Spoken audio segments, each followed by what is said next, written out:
Hey everyone, welcome back to the Hot Wheels Garage. Today we are opening two 55 Chevys, both from Hot Wheels Flame series, but separate years. So let's start with the yellow one.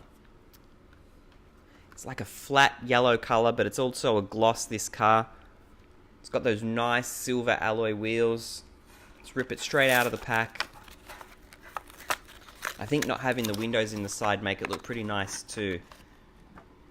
Really cool vintage car, this one. It's got those purple flames down the side. It's pretty nice, and the plastic base is chrome, so it's got some nice chrome features for the grille and the rear bumper. It's actually nice in this yellow. It doesn't look too bad at all.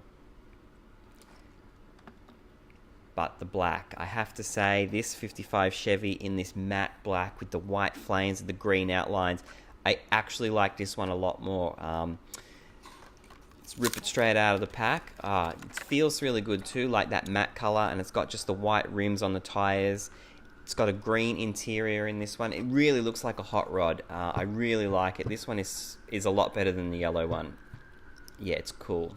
Alright, thumbs up. Don't forget, leave your comments below. Which one do you like? Most importantly, don't forget to subscribe so you don't miss what's up next in the Hot Wheels Garage. Thanks everyone.